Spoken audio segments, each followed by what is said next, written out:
Forget everything you knew about the Google Pixel Fold.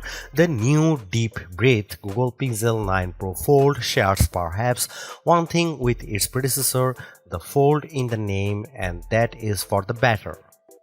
The Pixel 9 Pro Fold renders the original Fold a prototype at best.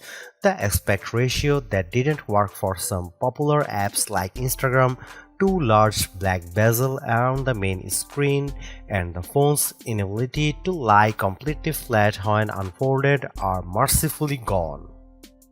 Google's new Fold is taller, much thinner, and noticeably lighter than its first attempt, where the Pixel Fold reminded me, and not necessarily in a good way, of Microsoft's failed Duo device.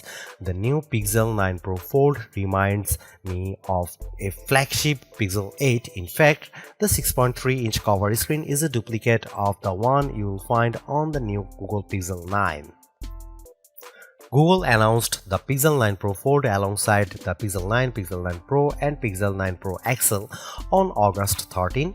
It's on pre-sale now and arrives on store shelves on September 4, 2024. It starts at $1,799 for a 256GB model with 16GB of RAM and is available in Obsidian and Porcelain. I prefer the Obsidian, which offers a deep, inky black that could only be described as sexy. Those prices make Google's new foldable cheaper than the Samsung Galaxy Z Fold 6, although not by much. A multi-purpose foldable phone will remain a considered purchase for some time to come. Clearly, Google got the message. It's not just specs that win the game, it's eye-popping, delightful design. The Google Pixel 9 Pro Fold has that in spades. If the original Fold had a slightly plasticky look and feel, the new model favors premium materials, flat surfaces, and understand design cues. The clear and sharp look is a winning combination of recycled aluminum Corning Gorilla Glass Victus 2 and that multi-alloy steel hinge. It's not just the look of it. I could tell from the moment I unfolded the Pixel 9 Pro Fold that Google had completely re-engineered the hinge system. Folded, the two halves of the phone sit flat against each other with barely a gap between them. I could open the phone at almost any angle, and when I opened the phone completely, it snapped satisfyingly flat. If you are familiar with foldables like the Galaxy Z Fold 6, you might say that's nice. But if you remember the Pixel Fold and its inability to lie flat, you know it's a big deal. As for durability, the phone has an IPX8 rating, which means it can handle being dropped into a few feet of water for 30 minutes. There's no mention of a dust or debris rating, so I would be extra careful if you plan to bring it to the beach. The flexible Actua display unfolds as cleanly and surely as you'd hope. When the large 8-inch display is flat, it looks as it might have the best crease in the business. By that I mean it's very close to unnoticeable. Still, I'll need to see it side by side with the other best foldable phones to know if that initial impression holds up. 8 inches stands as the largest folding phone screen on the market, and Google has achieved this by putting the camera behind the screen and by switching back to an aspect ratio 20:9 that more closely matches competitors from Samsung and OnePlus. The original Fold had a 6:5 aspect ratio that didn't play nice with some major apps. The more squarish aspect ratio means that standard apps will look more normal and not be cut off on the main display. But that larger main screen size also pays a dividend with the cover display.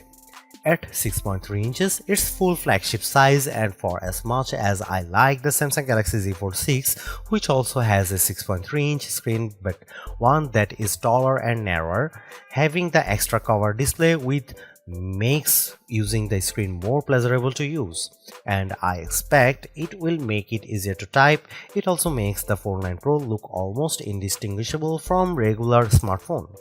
Looking at the screen front on, the only giveaway that this is a foldable is the squared off left side, which accommodates the hinge where the right side is curved. It's a bit of interesting asymmetry. I also noticed that the bezel around the Pixel Fold 9 Pro's cover screen is slightly thicker than the Pixel 9 but without making the screen size any smaller. In my brief hands-on session with the phone, I only spent a little time exploring each core feature, but I did hold on to and play with the device for over an hour, and I didn't want to put it down. If there is a downside to the Pixel 9 Pro Fold's new look, it's the new camera array. I have never loved the Google Pixel Fold's metallic camera band, but I like the new Pixel 9 Pro Fold brushed metal camera array boxless. The curved rectangle is too big and lacks the elegance of the rest of the device, although this is a minor niggle. Speaking of cameras, I used all 5 of them but not enough to draw any conclusions. Here's what you get with the Pixel 9 Pro Fold. The main camera is 48 megapixel, ultra-wide camera is 10.5 megapixel, telephoto 10.5 megapixel, front camera is 10 megapixel and inner camera is also 10 megapixel. I know that's a lot of cameras. I do like that Google didn't skimp on the main screen camera. 10 megapixel is more than double the megapixels you will get with the Samsung Galaxy Z Fold 6's main screen camera. As for why we have such odd telephoto and ultra-wide pixel counts, Google would only say that it made some allowances for fitting the cameras into what is admittedly a very thin system. Still, none of these numbers are huge upgrades over the previous camera array. The cover and main screen cameras got a small megapixel upgrade. The ultra-wide jumps from a 121-degree field of view to 127 degrees. I am also glad Google didn't downgrade from 5x optical zoom to 3x zoom. I briefly tried all these lenses and the photos look fine, but I'll have more to say when I conduct a full review. We did, by the way, get a chance to try one of the new photo editing tricks Google's touting for the entire Pixel line, Add Me. It let me take a photo of 2 fellow our team members and then add myself. All I had to do was walk into the frame after taking the initial photo and other guidance from someone taking the photo. Position myself appropriately. The final results makes it look as I was in the original shot. I think Pixel 9 Pro Fold owners are going to love this. I also saw a demonstration of a Fold specific camera features called Made You Look. The concept is simple. You display on the cover screen something distracting or entertaining for your subject to hook at while you try to take a picture of them. You choose this setting in the camera app and on the cover screen an animation appears of, for instance, smiling cartoon birds. Yes, the image makes you smile and that's the point. A child will look at it and laugh and you will get a great photo of them. Meanwhile, the main screen on the other side is still a big, unobstructed viewfinder. It's a small but clever and fun little photography feature.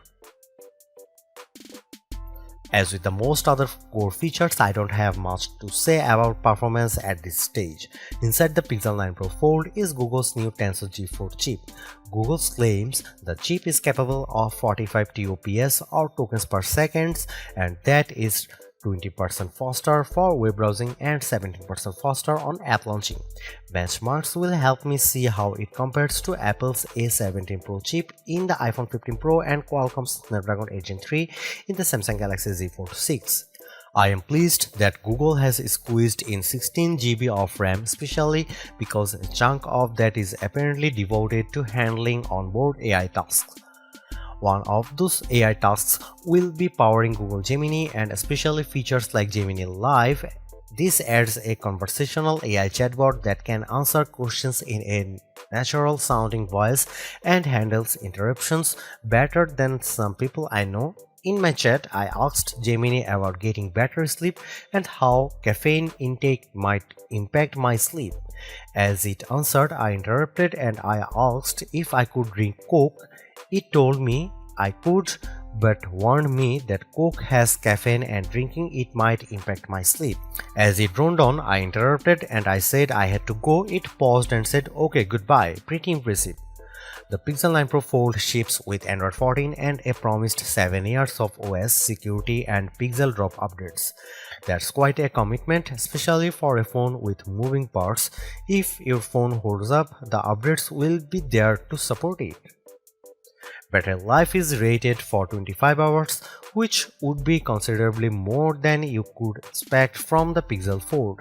That's surprising considering the battery is slightly smaller, but Google is claiming that its Tensor G4 mobile CPU is more efficient. I'll know better once we run some tests. The phone ships with a USB-C cable, but you will need to supply your own adapter. The device also supports QI-based wireless charging.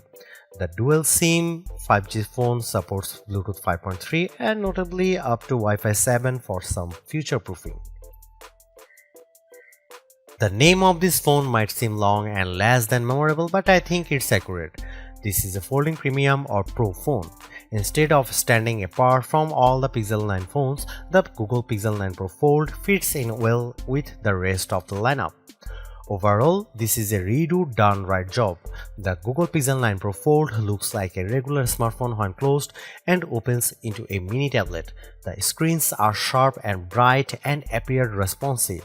The cameras are decent if not groundbreaking, but as an overall dual-purpose package with a lot of baked-in AI, the Pixel 9 Pro Fold will, even at $1,799 probably appeal to a lot of would-be foldable phone buyers who should keep an eye out for trade-ins and other deals that will lower the price barrier to entry. I would not be surprised if it ends up near the top of our best foldables list.